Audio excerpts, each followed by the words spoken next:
but it was possible that people are still discovering some of them, you know? And that's all you need for the story, a possibility.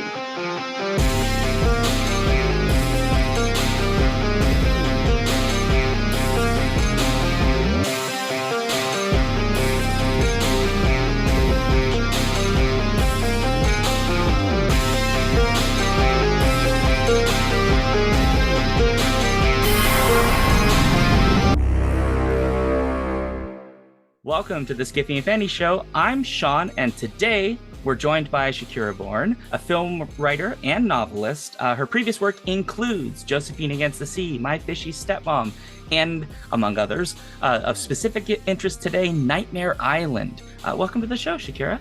Hello, thank you for having me. I'm excited to be here. I am excited to talk to you about this book because it's got creepy things.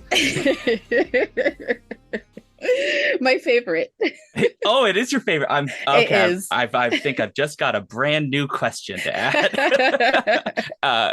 So for folks at home, if you do have any questions, you want to let us know what you think about this and past episodes, just go to skiffyandfanny.com/listener suggestions. We put together mailbag episodes and stuff, and it would be very interesting if you have any interesting questions or you have read this book and would like to tell us what you thought about it. So for Shakirah, the big question to start us off with is, this is a book called Nightmare Island from Scholastic. What the heck is this book about?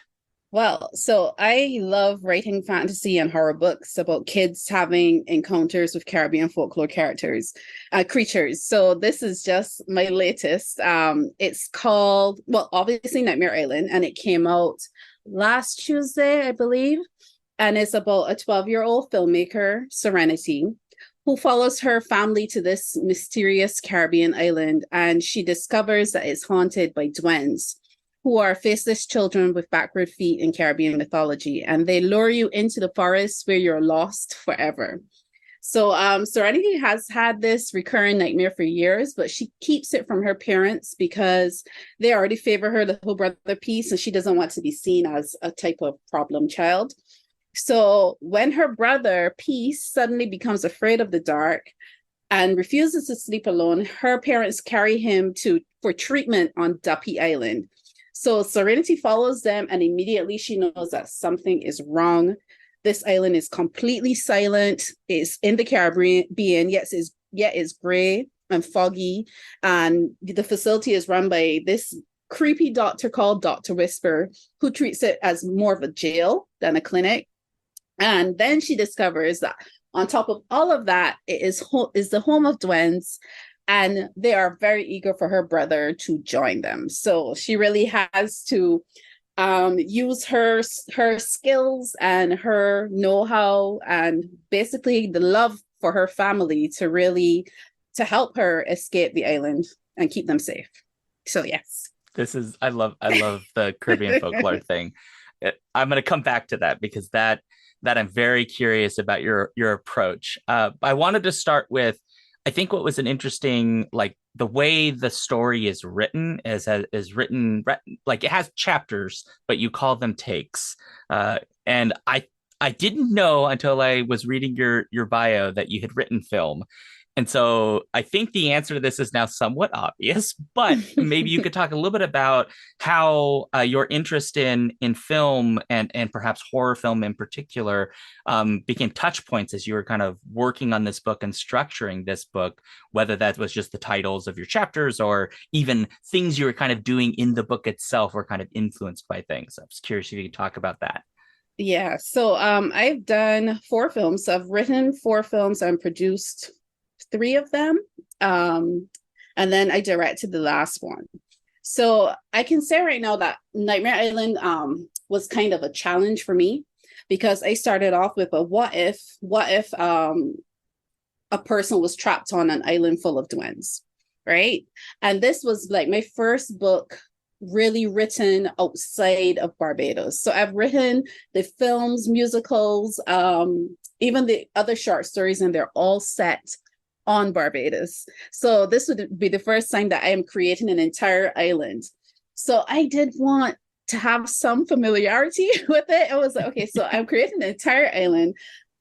which is a challenge to myself. So I just really wanted to have some comfort in the story, something that I can rely on, something that I know, because I was like, I know nothing about this island. Let me at least know Serenity.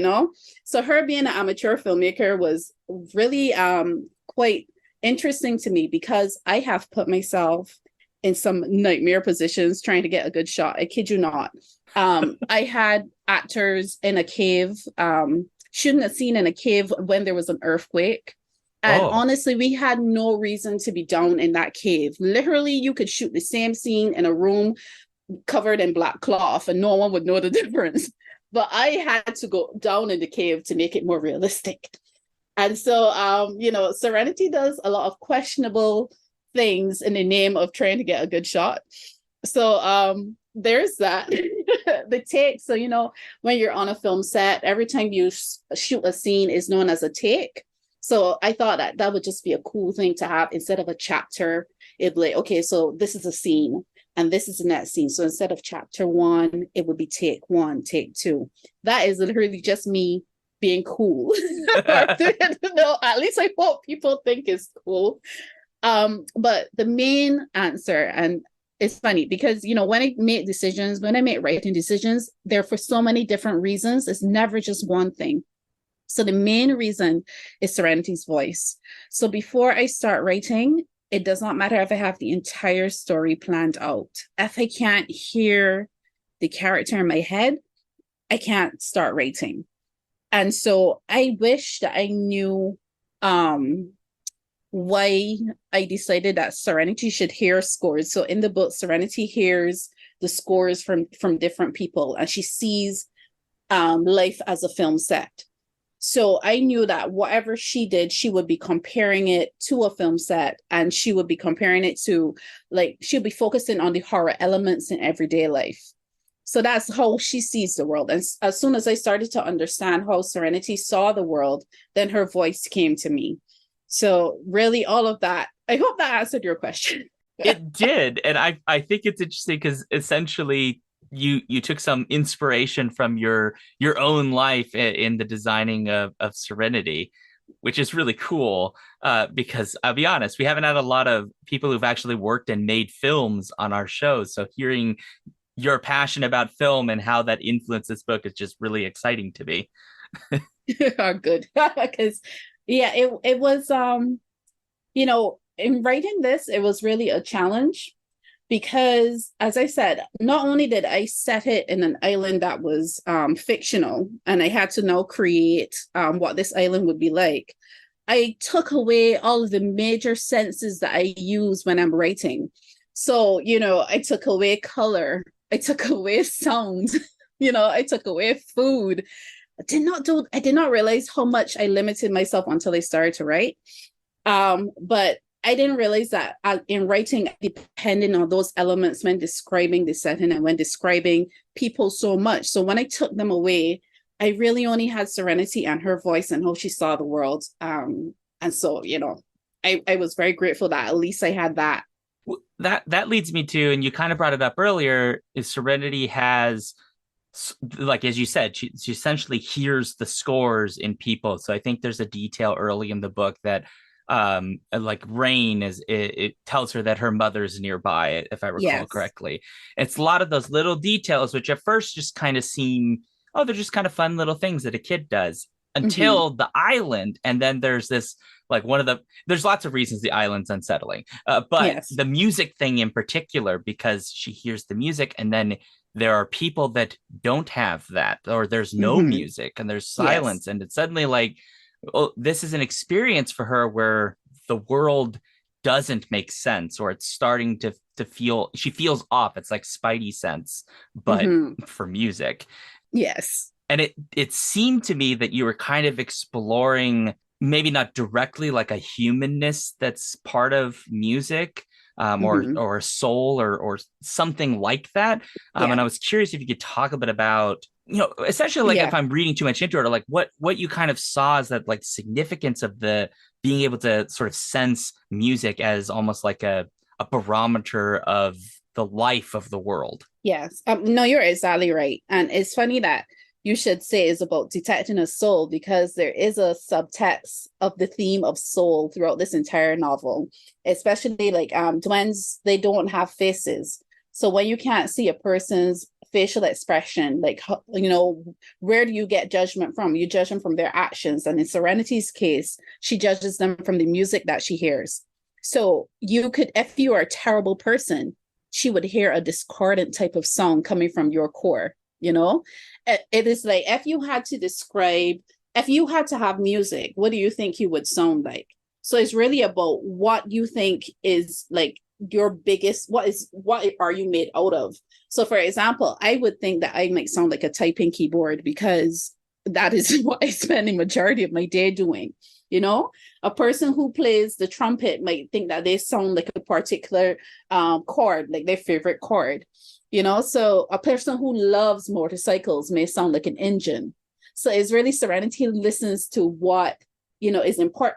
She hears what is important to a person, and she hears, it's like she hears their humanity, their level of humanity. So you're very right. And even with butterflies, in Japanese folklore, they're like, the butterfly is a personification of a person's soul. So that's why the butterflies are so integral to the story. And and they also have a dark side too.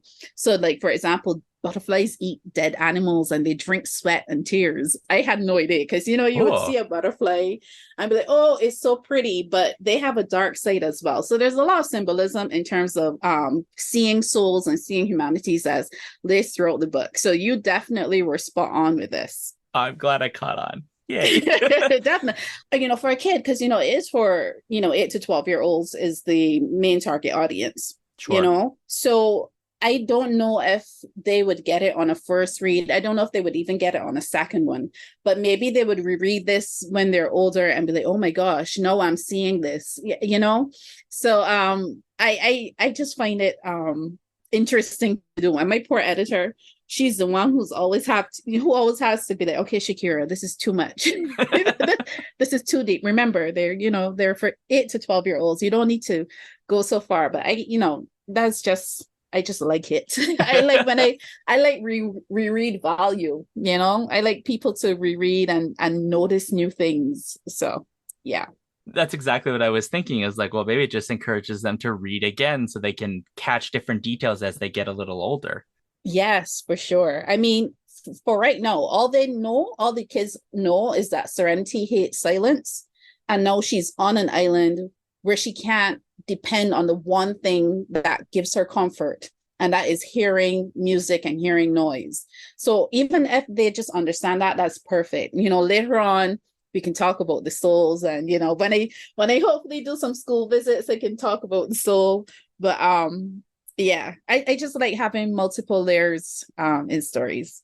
That's really, I mean, and this too, actually, you made me think again, and I'd written it down in my notes, which is another angle, like perhaps another layer, if you will, was, I was thinking like all kids, if they have like a device where they listen to music, or they have a thing like their favorite book or their favorite toy, like if you take that thing from them, it's like pretty devastating. Yes. And for Serenity, the iPod there's a moment when the parents take away her iPod because she has quote unquote misbehaved. And it has an even deeper layer of significance because of what you've been talking about here, about how much sound and music and what she hears in the world affect how she interprets the world, even right down to something as simple as being able to like listen to music in general. So it's not just the kid getting the toy taken away. It's actually like severing some part of her from the world, as it were. Yes, and that is why so she gives a lot of trouble. She does a lot of things. I mean, she sneaks onto an island when she's supposed to be at her grandma's, but her parents like scold her. But the real punishment, taking away her iPod, is like taking away like the one thing that is allowing her to survive. And notice that the parents didn't take it away immediately. It was her brother who suggested it, because he knew how devastating it would be for her. And even her offering, well, I shouldn't give spoilers, Sure, but yeah. her voluntarily surrendering her iPod later on in the story is like it shows that has even more significance because it's, as you said, it's not just a toy. It is something that is connected to her inner self. I love that. That is really, really fun. I bet kids are gonna like that. I'll ask my students. I'm teaching a bunch of high schooler. They're like a Yeah. little bit older, but yeah, I may ask them what do they think, how important music is to them, and like kind of get their sense and see how they feel. Because it's a really cool idea to see it explored in this way. So A plus. Yeah. Yeah. Thank you. I mean, because I had done some research on if this was even possible. And, I read about people who see in color, who see different colors, Yeah, like you know? synesthesia. Yeah. Exactly. Exactly. So I was like, why not music? It's possible. And that's all I Yeah. need. All I need is for it to be possible. I love that. That all you need is for possible. I want to come back to that Yeah, no because problem. I have some ideas about the or questions about like the island itself and the world you're creating. But you had Mhm, mentioned in us talking about the issue of music about writing for 8 to 12 year olds because this is a middle mhm, grade book and so it is for a younger audience. And I was curious because you have written some adult work and you have mhm. written young adults and I think if I'm correct, 3 middle grade. You've written a bunch in this, and I'm really curious what kind of draws you to writing for that kind of younger audience rather than strictly adult fiction. I'm not saying that you're not interested in Mhm. adult fiction. I just mean what about like what draws you to this younger audience and the writing for that particular audience? Oh, that's an amazing question. Actually, writing for middle grade is something that I did not plan to do. It happened by accident. So I started off as a short fiction writer. I never thought I would be able to write a book. So I used to write adult literary short stories because that was the type of books that I was reading in the Caribbean. The Caribbean is known for its Caribbean literary books. So Mm-hmm. that's what I grew up reading. I mean, thinking that's all I could write, that I was allowed to write. So I would be reading other books, other genre fiction, but they were not set in the Caribbean. They were not Caribbean based. All I was seeing was Caribbean literary. So I just assumed that is what I am to write. So I had, let me see, I think I had a project that got canceled. And there was this competition called the Burt Award for Caribbean Young Adult Literature. And I read an interview where one of the previous winners said that she wrote her book in 2 weeks. And at that time, I had 3 weeks. So I was like, wow, well, I have some time. If she could do it in 2 weeks, I should be able to write this kid's book in 3 weeks, right? And the idea that came to me is it came from a short story that I read in school when I was about 12 years old. And it was about a fisherman who became obsessed with a mermaid. And basically, it was a short story and it ended with the villagers finding his clothing on the shore. And neither he or the mermaid were ever heard from again. And I remember how that drove me mad even back then, because I was like, hold on, this story is not finished. I need to know what happened. This can't be it. So when I decided that I wanted to write a book for kids, I remember I knew nothing at all about writing for kids. Right? When I decided I was going to do this thing, I decided, okay, I'm going to tell the story of what happened with this fisherman if he had a daughter. And that became Josephine Against the Sea. And it's published as My Fishy Stepmom in the Caribbean.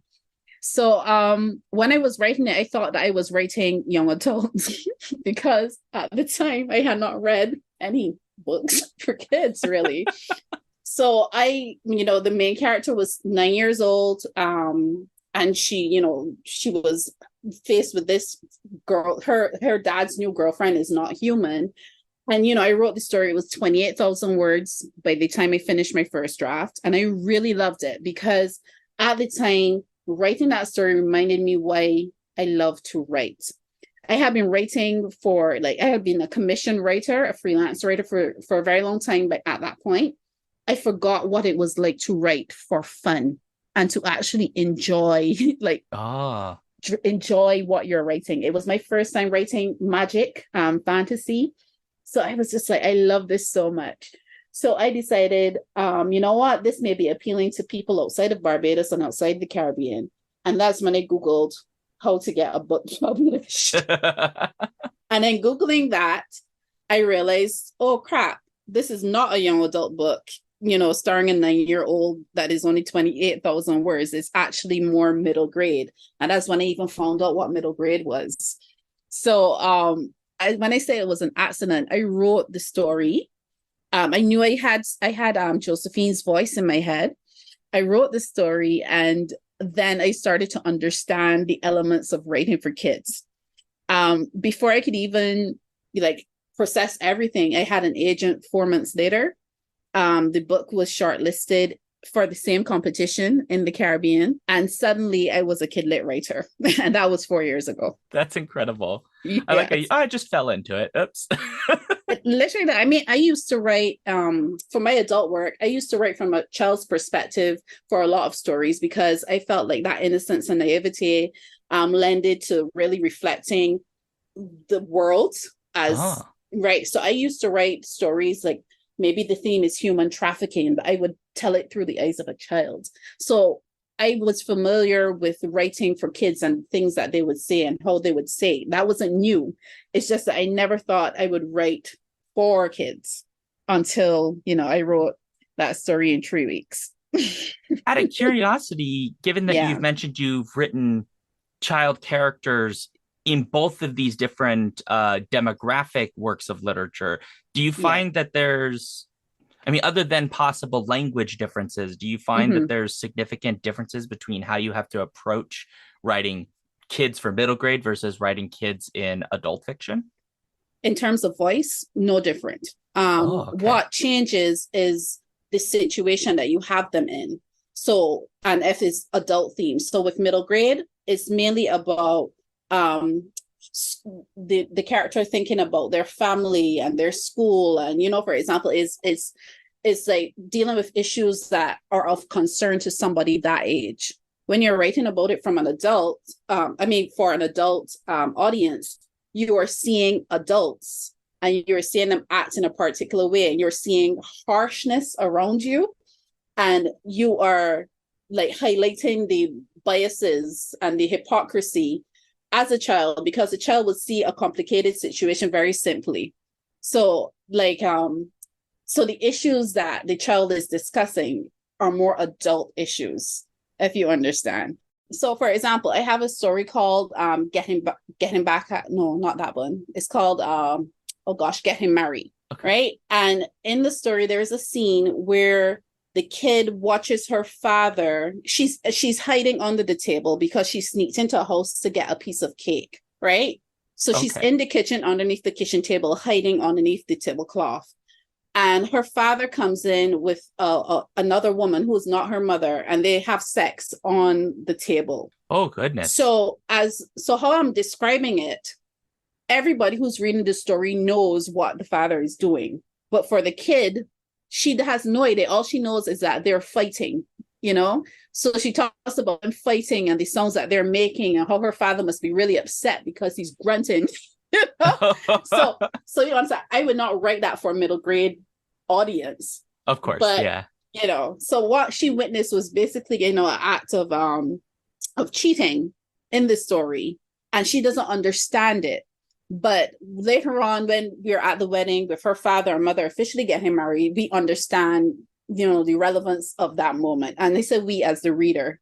So the voice is the same because they're looking at the world and they're describing the world in the same way, using the same vocabulary that they would have for that age group and everything. It's just really the situation and the themes that you're trying to highlight.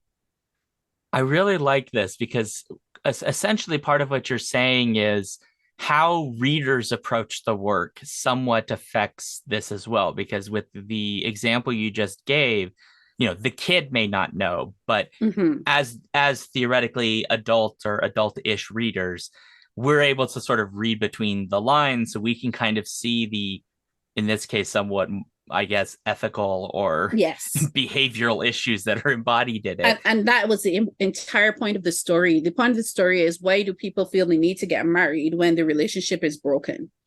So that was the entire theme. Yeah. But it was told from the perspective of a kid wanting a slice of cake. That's so fascinating. That's a fascinating way to approach that. You could have Yeah. so much fun doing it that way. Yeah, yeah. Just you gotta stop. You got me feeling to write adult again.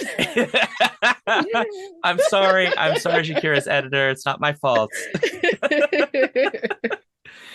So Yeah. why don't we jump back towards Nightmare Island, then go back Hmm. to talking about the way that you've approached the themes of this book. Hmm. I know that we had mentioned at the very beginning you're describing the book. There's these recurring dreams, and one of the things that I thought was interesting was how unsettling some of this book is. I mean, some of it is I think very easily identifiable as just horror. It's I mean the Dwayne are Hmm. pretty terrifying. But some of it's just like unsettling. Like you think things bad could happen there. And I was thinking in particular about the atmosphere of the facility where Dr. Whisper works and also Dr. Whisper.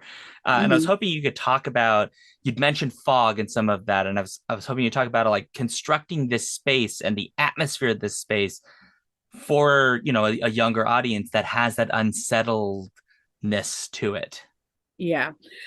So creating Duppy Island, and for those who don't know, Duppy is an evil spirit in Bajan folklore. Right. So the fact that the island is called Duppy Island is already unsettling. Yeah. But Serenity, as a horror buff and a filmmaker, loves it because in her head, this is the perfect place to shoot a horror movie. She does not actually think that she would be, she would find herself in one. So in creating this island, I did some research looking at you know, isolated islands, what you would have, and I wish that I knew exactly how it came to be. I know that I was thinking about Pelican Island, which was it was like a small island off of Barbados, like a sugar loading port. So I did go back and look at some old pictures of Pelican Island to see what the structures were like and what it would be, how it would be if this island was maybe like an hour away. Ah. And honestly, it was I think I cheated a bit. Because remember I said that this is my first time writing a book outside of Barbados. So I basically put a street, like an abandoned gray street, like facility, like that might be on Barbados. That might be like, for example, we have chattel houses here, which were houses that could be moved from plantation to plantation. So in this book, I have that is a facility with 5 chattel houses. However, unlike in Barbados, where chattel houses are like 4 or 5 different colors and very bright and beautiful, the chattel houses on this island are just completely gray because color is too loud for this island, you know? So Yeah. in terms of there are no fruits, it's canned food. So there's nothing natural about this facility, even though it is on an island. So there's a section in the book where Serenity is looking at coconuts outside of the facility, and her mom is like, oh, I'm sorry, we don't have any coconut milk, we don't have any coconut water, because it's not allowed on that tiny square. So it's like she's surrounded by nature, but she is in this tiny facility where nature is forbidden, so it was Yeah. about trying to think about, oh gosh, it was how to how to create a full environment with, even though you have taken away everything that gives a place life. Oh boy. Yeah. Yeah. So yeah, it was. And then you know what's funny? Whenever I write a book, oh gosh, I should write a book about winning the lottery, because whenever I write a book, some element of it comes true, and it's the freakiest thing. So I wrote a book about an island that is completely gray, and then in 2021, when I was writing it, a volcano erupted in a nearby island, St. Vincent, and the ash from St. Vincent blew over to Barbados, and it covered the entire island. So the entire island was gray, I And remember. yes, and it was the freakiest thing because I was like, how is it that I am creating this gray island in my head, and suddenly I can look out of my window and see how gray it is? And it was so unsettling for me, not only because, I wrote about this, but I could not open a window. I could not get a breath of fresh air all of the green, all of the color was gone. And it was just it was like a depressing 2 or 3 days. And I felt so stifled. So then I was able now to think about how Serenity would feel when everything that she loves really has been taken away from her. And she's in this place that is really a horror movie, but she can get no joy from it. That is such an interesting thing to think about, that to some degree, like a real world event, even Yes, for a short period of time, that it sort of exposed you to how important these things are that we may not necessarily think about. exactly. Exactly. It's like we are okay. So the Caribbean is colorful. Like I'm Yeah, yeah. accustomed to seeing color. Like, how would you feel if you're in a place where color is forbidden, where everything is gray? You don't understand the effect that that has. In fact, when I had studied in Scotland for a year, and Scotland is pretty foggy. I love it though. I felt like I was in some sort of gothic film. But after a couple months, I realized that the lack of sun and not having sun was really starting to affect my mood. You know, Yeah. so it's like the things that you don't realize until they're gone, and that's part of the horror I think in this book. So yes, there are faceless kids, but that's not the real horror about the book. I mean, in the book. That's kind of terrifying to think about. That it's not the I know. faceless creatures that are, no, that's not what it's the soul being sucked out of a space, essentially. Yes, that's a perfect way to put it. Yes. I was thinking, you're mentioning, missing the sun, and I live in Minnesota, and so we get Hmm. those. Right now, our sun is out like really early and runs forever because we're so far north. So it's still relatively sunny out at the moment at 7:37 p.m. Hmm. But in winter, it's kind of the opposite. Our days are much shorter and it gets dark.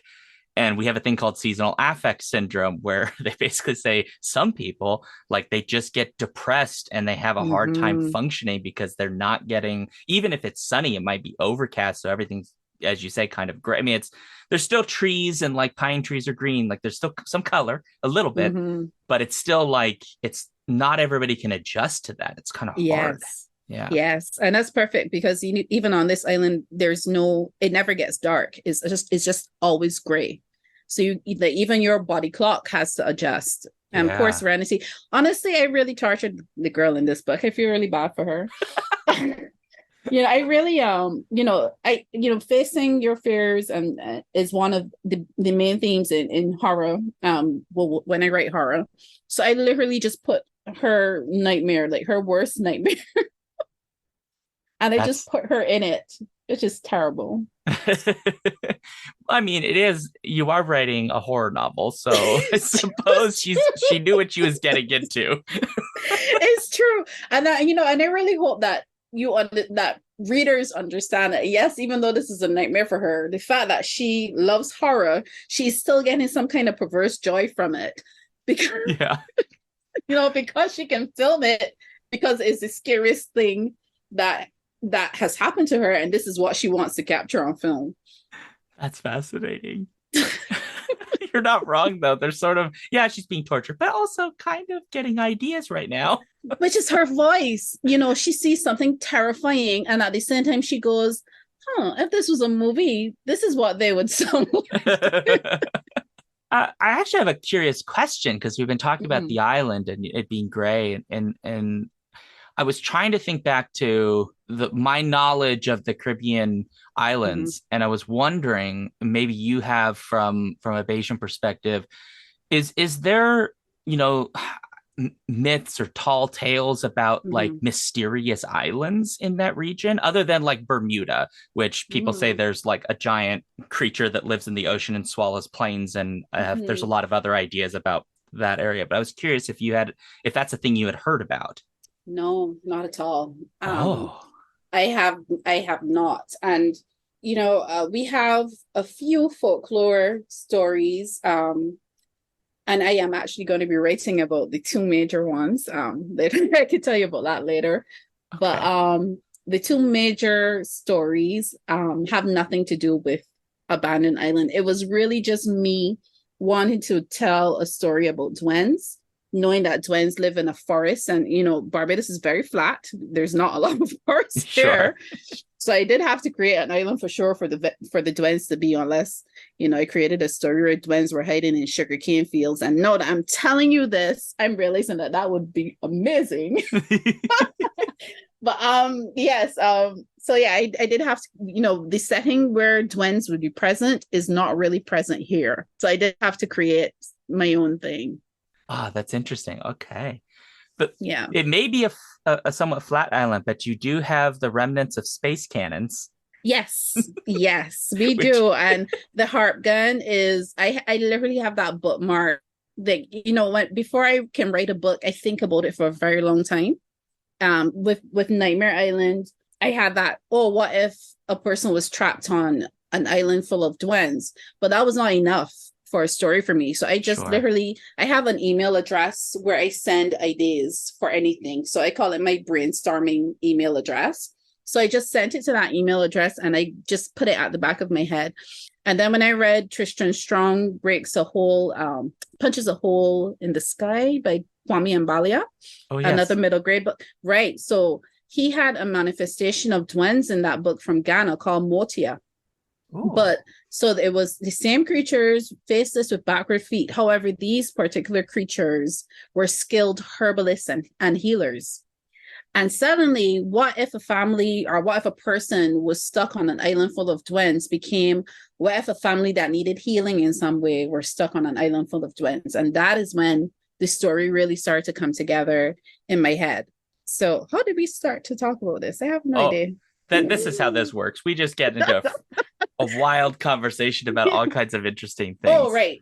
So different, right. How I think about a story. So with the heart gun, I have visited the heart gun, I've taken video and I have maybe a slight idea, but it's still percolating. I need more. So yeah, a book about heart gun is coming. Just, I don't know when. I'm very curious because the only other person that I know of who has written about them in a genre fiction space is Tobias Buckell. Yes. But very different stuff, a very different monstrosity of things. So yeah, very interesting. Okay, well, I look forward to seeing what comes of that. I'll have to wait 8,000 years, but still. It's true. You could finish it next week. I still won't see it till like 2025. It's true. Oh boy, yeah. It's true. But it's coming. It's coming. Your space guns are gonna have a story. Another story. That's so cool. Yeah. So on the subject of research, because we had talked a little bit about this off podcast, and I was hoping to rehash some of it and for the listeners, because in this book, you have this island, which we've been talking about, and called Duppy Island. And this island has stories that people tell about it, including this idea that there was a cholera colony on this island during the 1854 cholera epidemic in Barbados, which also hit several other islands in the region. And I was wondering if you could talk a little bit about the importance of sort of these stories about our perceptions of places and the histories they contain, and how you're kind of weaving this idea into this particular book. So this theme is another one that emerged as I was writing, and I was like, where did this come from? Basically, we have Dwens who are faceless children who apparently died before they were baptized, right? That's the legend of how a Dwen is created. So, I was thinking, okay, so if children died, they would have to be buried somewhere, And so what if these graves were lost, or they were unclaimed, or people didn't know? And it came back. I don't remember exactly how the cholera theme came in, but I remember when I went on a tour with the Barbados Museum, and we went to an area that I pass almost every day. And there is this monument that says, dedicated to the people who died in Barbados during the cholera epidemic in 1854. And I was like, I am literally walking on a mass gravesite almost every day and did not have a clue. As I told you, this was not something that is taught in schools, well, at least not on until maybe advanced history, and I dropped history in favor of geography. Right. So I know for sure I was not taught about the cholera epidemic as a kid in school. But in 1854, it killed over 20,000 Barbadians when it came to the island. So a ship, and there are different theories about where the ship came from. It was either Jamaica or St. Croix. But whatever happened, one of the workers on the ship gave the clothing to a washerwoman in Bridgetown, which is our city center, to wash. And apparently she was the person who caught the disease, and then it spread around Bridgetown throughout the entire parish. Apparently, I think I had read that 9,000 of those deaths alone were from villages in Bridgetown.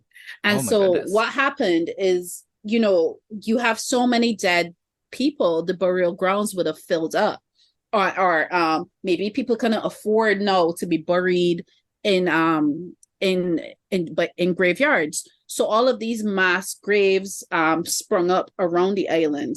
So where there was bare land, people were actually burnt, in these mass grave sites. Now, we do have monuments that are dedicated, that have been placed by some of the grave sites.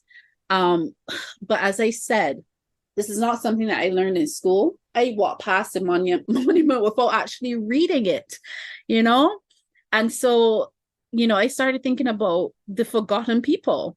So if I have, and I did speak to a historian about if all of the cholera grave sites were known. And she said, well, most of them are, because people and the villagers in the area would know that this was a mass grave site and would have, spoken about it. But it was possible that people are still discovering some of them, and that's all you need for the story, a possibility.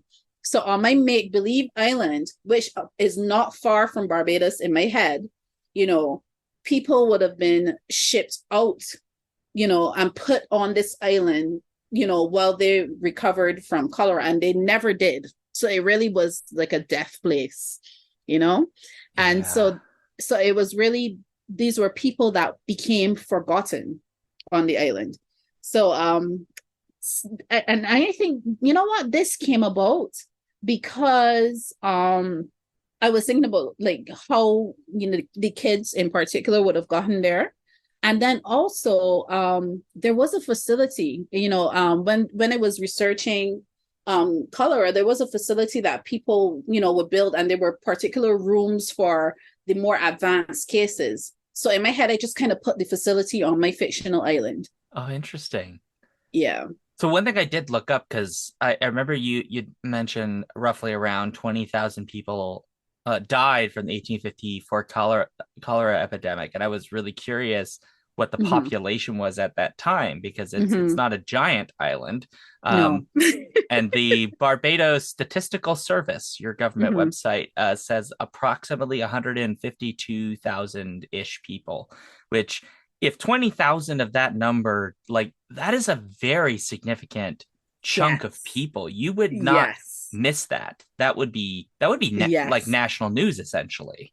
Yeah, for sure. I mean, yes, it was a huge, honestly, once I learned about it, suddenly I started seeing it everywhere, as I see in the monuments and seeing the literature. But, I'm just speaking for myself here, but it was not an event that I learned about in school. And as a result of the epidemic, which lasted about a year, there were so many public health reforms, because cholera kind of revealed the poor social conditions under which people were living. So they had regular cleaning and washing of the streets. So they established a pipe to water system afterwards. There was a permanent board of health that was created. So because of this thing in history, it really affected the social initiatives that are still present today. But I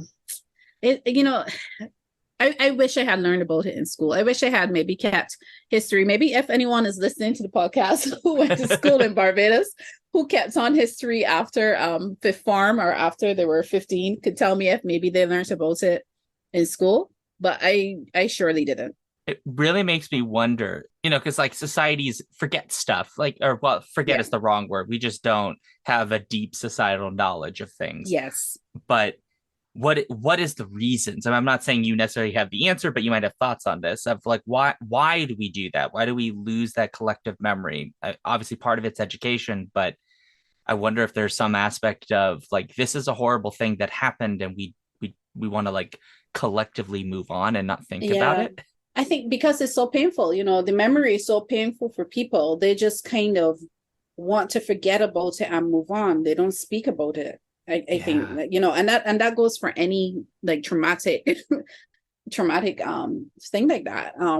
That's why I wanted to make sure that I put it into a kid's book, especially. I mean, it's not historically factual, but Sure. at least it raises awareness of the issue, and it's in a horror book, and it's not something that hopefully a kid would read the book for entertainment and just get a little bit of this knowledge, or their curiosity would be spiked a little bit, so that maybe they would walk past a monument, and because they read about the cholera epidemic in this book, they might know the word cholera may jump out on the monument. They, well, hold on, this is what happened, But I think people are just interested in moving on, and then we don't have enough tributes and reminders of what happened, even in terms of artistic, in an artistic way.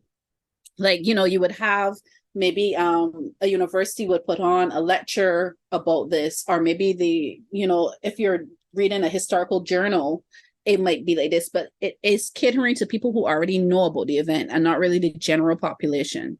So I Yeah. think that this is where artists and, artists, writers, painters, anyone can really be key to highlight certain issues throughout history. There's a lesson plan to be made for your book that helps. It's like encourages students to do some research. I'm just you saying. know, people would listen to this podcast and think that this book is really deep, really deep, but really, it truly is a fun, entertaining story about a girl trapped on an island with scary children.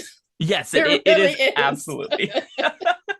Yeah, I don't want to suggest that like the book is just all like very serious. Like, I mean, there is some of that here, but it is also Yeah. having a lot of fun with Serenity's voice, the structure, which we kind of talked about a little bit, lots of movie stuff, which I found really, really fun.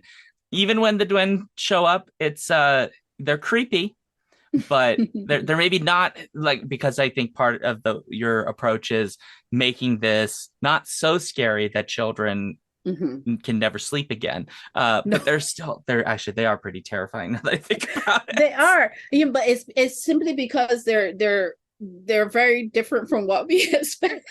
They are Yeah. they are creepy. Don't get me wrong, they are. But that's what rating. Horror is not really about creating fear. Is allowing a person to release it, allowing a kid to release it, because they have fear inside of them, and it's Yeah. about showing, especially middle grade, horror and hope goes hand in hand. And so I think that horror stories for in a middle grade audience in particular is showing kids how brave they can be. So I'm not writing. It is called Nightmare Island, but I'm not writing to give your kids nightmares. Right. I'm writing really for them to see themselves as heroes. That they can defeat the odds against this, and that's what it really is, because it's really about surviving against the odds. Now you made Yeah. me think about it. Like the very first act that she takes is to sneak onto a boat to get onto the island, which like the level of like you have to have a lot of confidence to do something like that because it's not a short boat trip. Have not confidence, a lot of motivation, True. and that, There's that and that. that's the key. So, it's like a lot of motivation, and she wanted to be with her family, and she wanted to shoot this horror movie, and so she was determined to go. Honestly, when I went down to the Barbados port, it seemed like the logistics of how it could possibly happen that a 12-year-old girl sneaks onto a boat. And you know what? It was possible. And that's all I need. I keep saying it. All I needed was the possibility. It's so much fun. So Yeah. I know that we mentioned Dwayne a bunch, and I was hoping to talk a little bit about. There's this great element in the book that you're playing around with. Of the example that stuck out to me was the way Doctor Whisper talks about the silver butterfly versus talking Mm-hmm. about the Dwen, because Serenity is interested in both of those. She's dreaming about the silver butterfly, and she's seen Dwen, and so she's like, they're real. And he says they're all nonsense, like none of it exists, but for Mm-hmm. different reasons, because there seem to be they're at this facility that is historically meant to be like a medical Mm-hmm. semi-scientific space. It now has this other purpose that's being attached to it, which also has semi-scientific qualities to it, but would Mm-hmm. now with an added touch of the folklore. And it seems you were kind of playing with those boundaries between what we might say is traditionally scientific and what we might say is traditionally folkloric. Mm-hmm. Mm-hmm. And I was hoping you could talk a little about like teasing those threads out and playing around in that space. Oh gosh, that's such a good question. I don't even know where to begin. Hold on. If I talk about these scientific elements, so all right, so remember I told you about the Motia, who are skilled herbalists and healers, right? Yes. So that's what scientists are. they are, they're skilled healers, in some way. So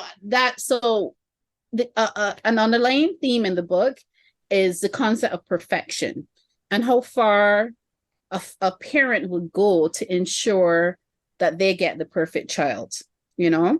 Yeah. So I did speak to a scientist about designer babies and genetic modification and gene selection and what body parts could be grown in a lab, for instance. Again, I was just searching for the possibility of something to happen, right?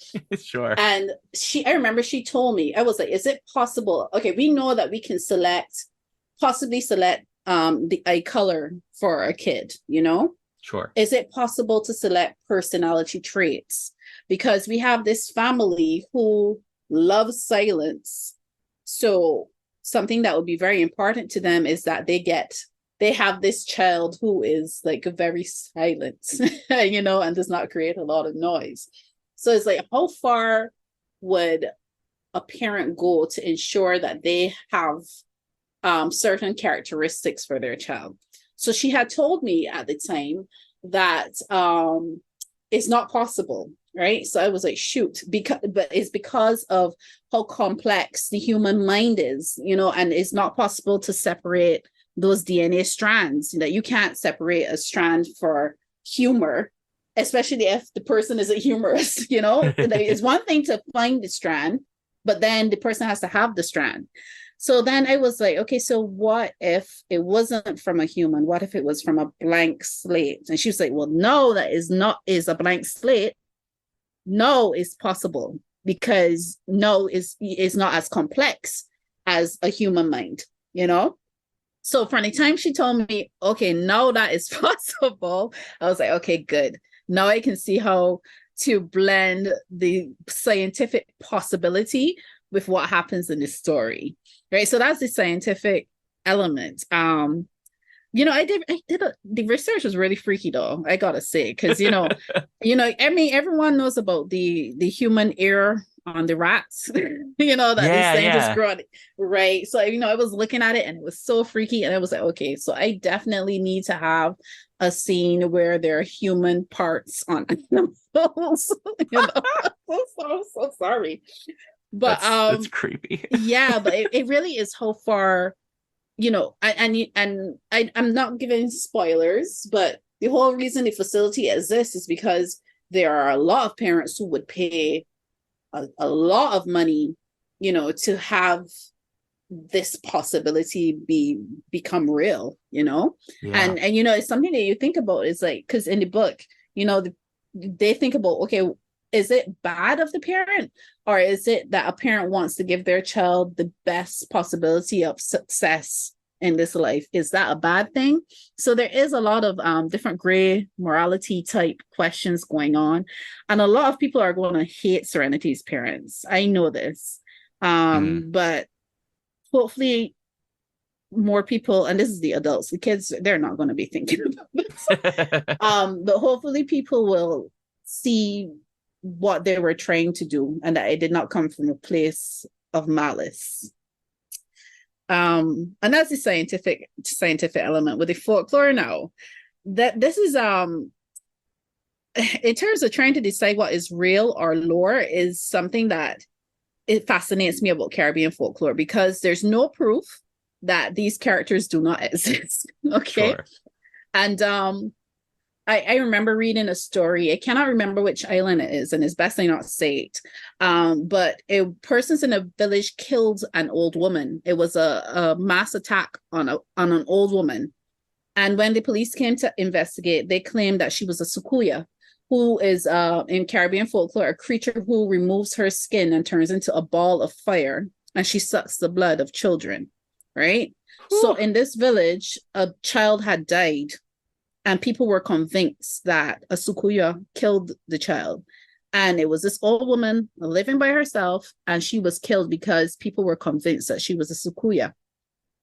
So what is real? So it's like, yes, these are stories, and yes, I'm writing fiction, but these stories are very real to some people.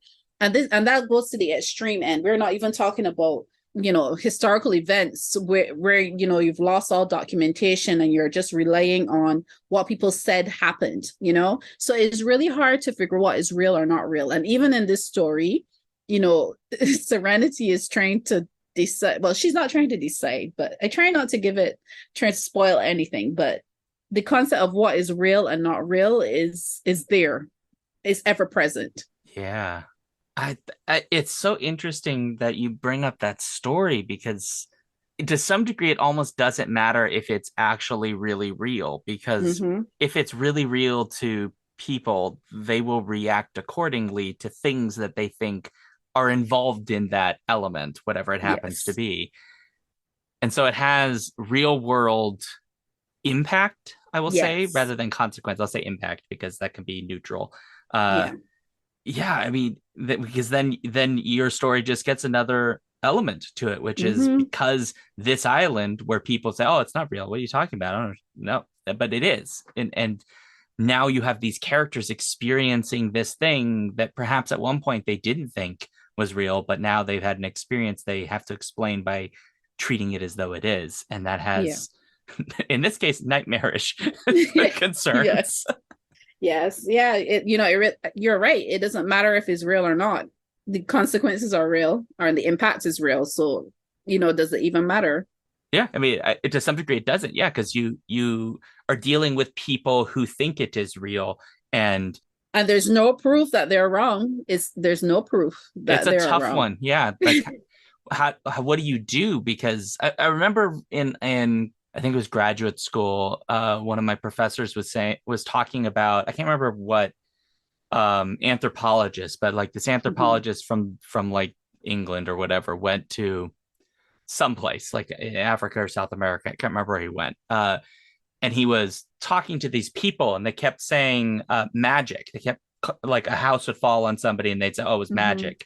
And he was like, well, we would just say coincidence. And then he realized, like, it doesn't matter to them whether or not it's a coincidence or if it's actually magic. At the end of the day, something has happened that has no explanation, and we must deal with the reality of the unexplained phenomenon. And they just refer to all of those unexplained phenomenon as magic. Yes. And like, even with the incident that happened recently with the kids in the Amazon jungle, how they survived 40 days. Yeah.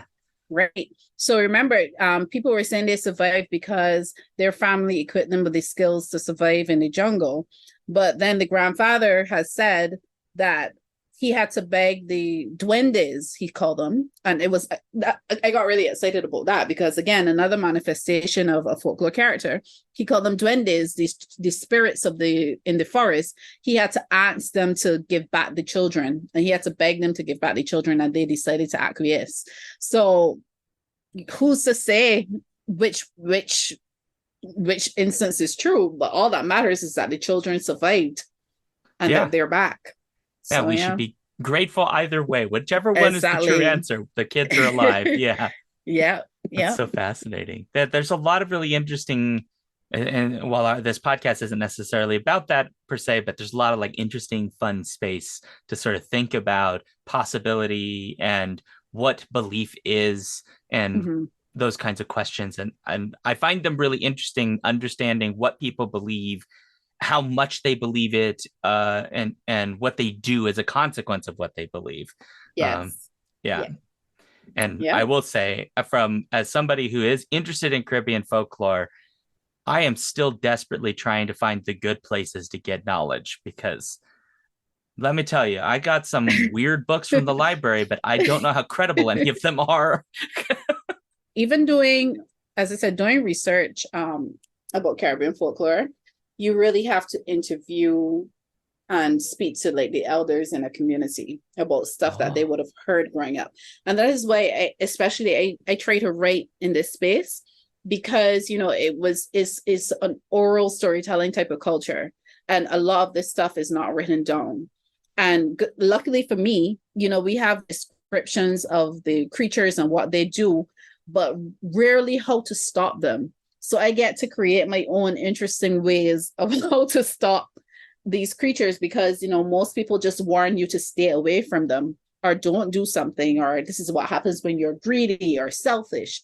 But there is rare for you to actually know how to kill or how to stop the person, the creature, right? yeah. And all of it again is about speaking to elders, finding out what they knew, looking at the different manifestations of folklore in Africa, in Latin America, and seeing what are the legends and myths around those characters, and then you can decide how you want to create or adapt your own.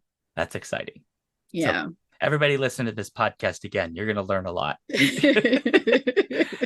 So before we wrap up, I have to ask you a silly question, Okay. because I tried to Google it, and I don't know if what I found is correct. But what the heck are spinach fries?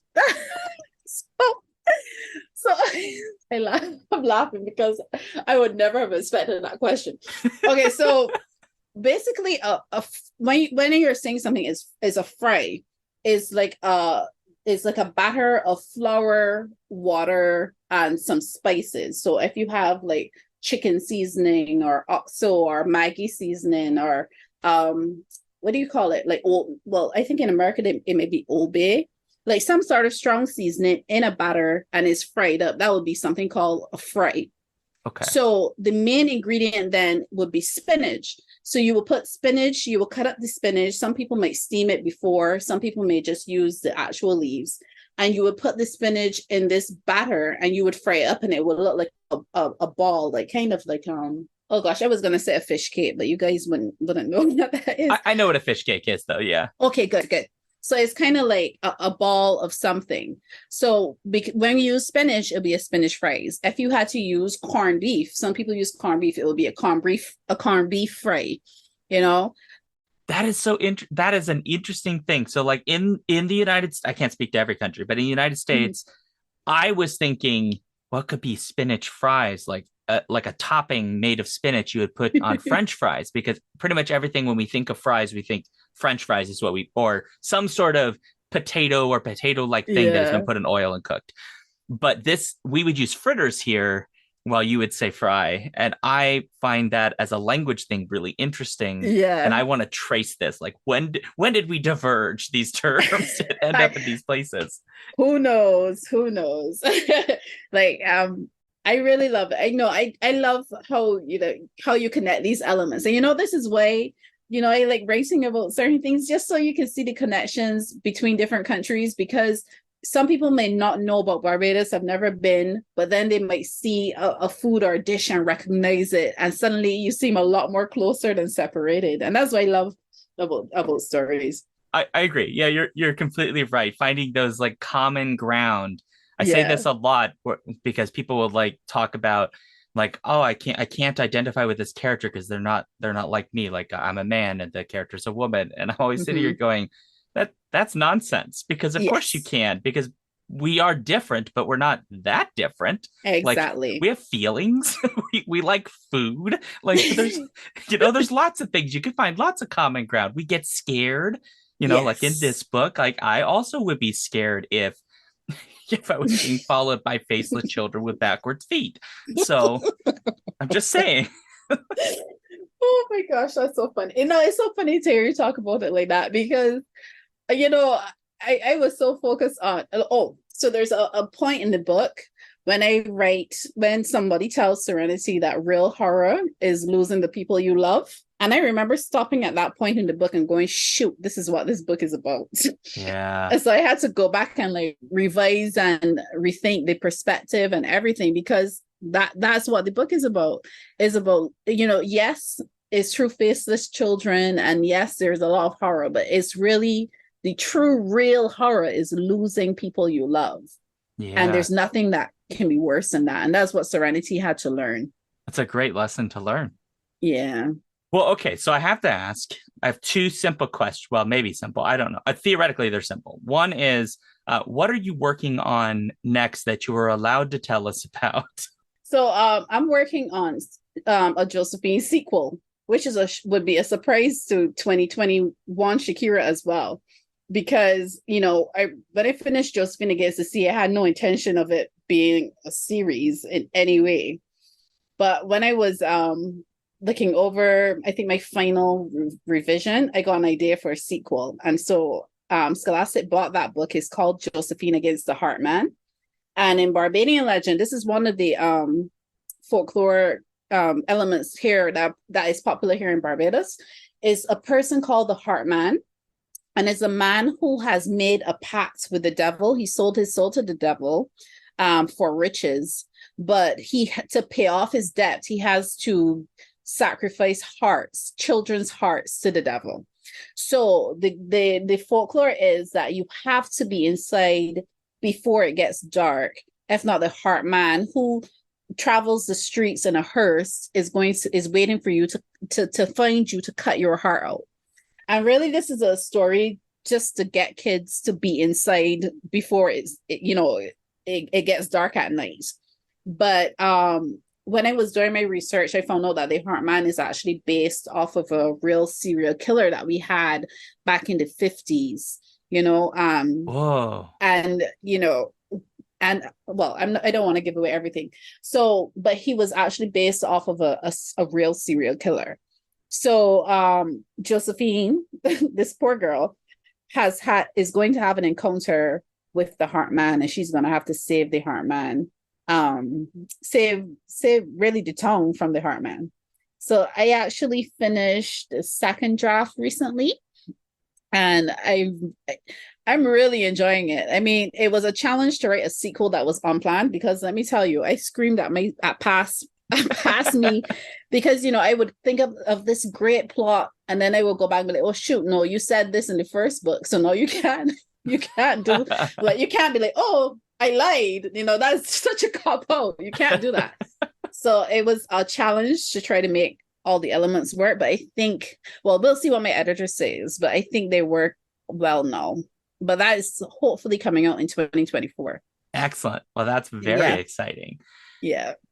So if folks want to find out where you and your things are, where are the best places to find you? I'm on Instagram most of the time at Shakirah Writes, and that's Shakirah. There's an H at the end of Shakirah, which has caused me insurmountable amount of stress over the years because everyone spells Shakirah without the H.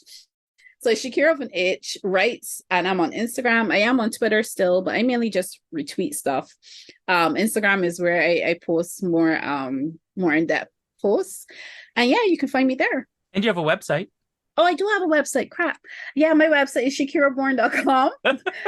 So you can find all the links to the social media and books. I have a very, very old blog post there. I keep saying I'm going to write more blog posts, but I never do. And I am going to start a newsletter this year. So you could sign up for the newsletter on that website as well. Well, excellent. Well, perfect. Well, everybody should go buy Nightmare Island, which is at the time of this recording available, so everybody can go get it. Yes. Shakirah, thank you very much for coming on the show. This was a lot of fun. Yeah, no, I had a good time. Thank you so much for inviting me.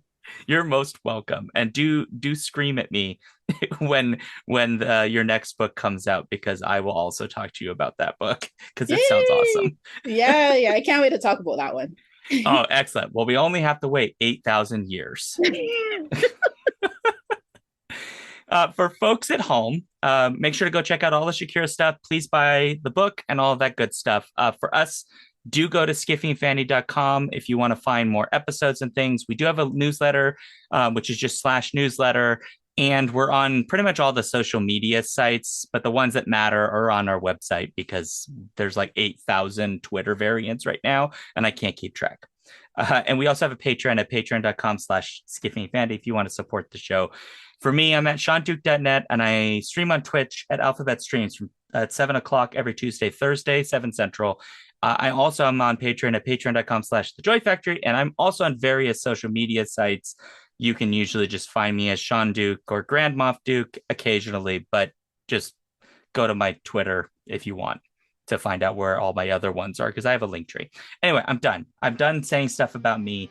Thanks again, Shakirah. This was lovely.